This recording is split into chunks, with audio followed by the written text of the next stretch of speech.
lundi 11 novembre 1918 à 5h15 du matin, dans un wagon spécialement aménagé en clairière de Rotonde, une convention d'armistice provisoire a été signée entre les belligérants d'une guerre qui avait duré plus de 51 mois.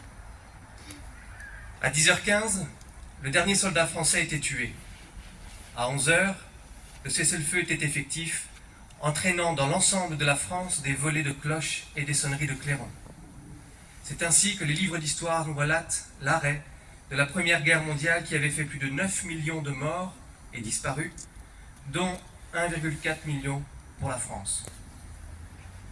Aujourd'hui, 105 années après, la commémoration de cet armistice se déroule précisément à 11h, devant ce monument aux morts, devant cette sentinelle de pierre qui nous rappelle le lourd tribut payé par nos soldats. Notre monument Bellifontain fête d'ailleurs cette année son centenaire. Inauguré en 1923 en présence du maréchal Joffre, il incarne depuis 100 longues années le témoignage éternel du courage, de l'honneur et du dévouement des Bellifontins qui ont donné leur vie pour la défense de la République et de ses valeurs. Afin d'honorer leur mémoire, nous avons souhaité embellir et sanctuariser le parvis de notre monument. Permettez-moi de saluer aujourd'hui le travail mené par Odile Jacquin, déléguée aux affaires patriotiques, militaires et à la mémoire, que je remercie pour son investissement. C'est donc sur une place rénovée que nous nous recueillons aujourd'hui, comme devant tous les monuments aux morts de France. Car c'est d'abord un devoir de mémoire, individuel et collectif, qui nous réunit avec les autorités civiles et militaires, les anciens combattants et leurs drapeaux, et toutes les générations de citoyens de Fontainebleau. Je profite de ce moment pour remercier les élèves du conservatoire du lycée François Ier et de l'orchestre philharmonique, ainsi que les musiciens de l'Union musicale de Fontainebleau. Merci également aux jeunes sapeurs-pompiers, aux cadets de l'UNC et aux militaires du 40e régiment d'artillerie, unité marraine du lycée François Ier basée à Suic, près de Reims, qui ont tenu à assister à notre cérémonie aujourd'hui. Tous les soldats de cette guerre de 14-18 ont aujourd'hui disparu, mais beaucoup de familles françaises ont conservé des lettres ou des souvenirs des terribles épreuves des combattants. Les témoignages de cette histoire française sont nombreux dans nos familles. J'avais 2 ans lorsque mon arrière-grand-père, qui avait participé à cette guerre, nous a quittés. Mais il avait écrit, pour sa famille, des cahiers de souvenirs que j'ai relus avec émotion avant de prendre la parole aujourd'hui devant vous. C'est en lisant et relisant les témoignages puissants de cette époque que nous pourrons continuer à éduquer les jeunes générations sur cet idéal de la paix.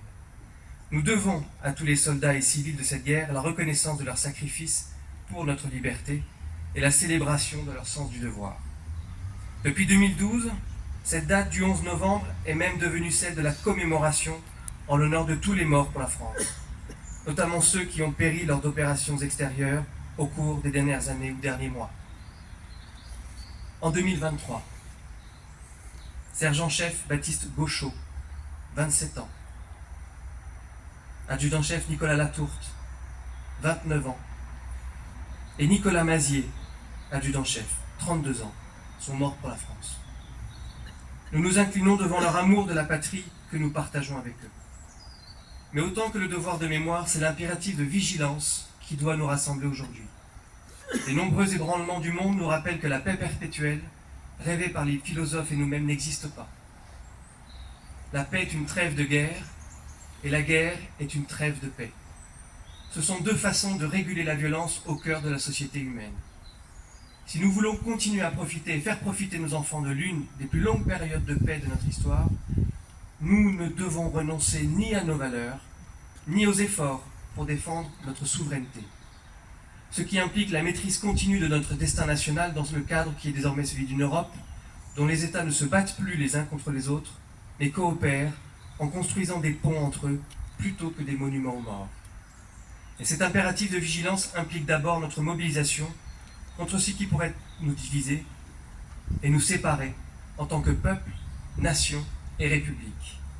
En particulier, nous ne pouvons accepter ni l'antisémitisme qui stigmatise, ni l'islamisme qui ostracise.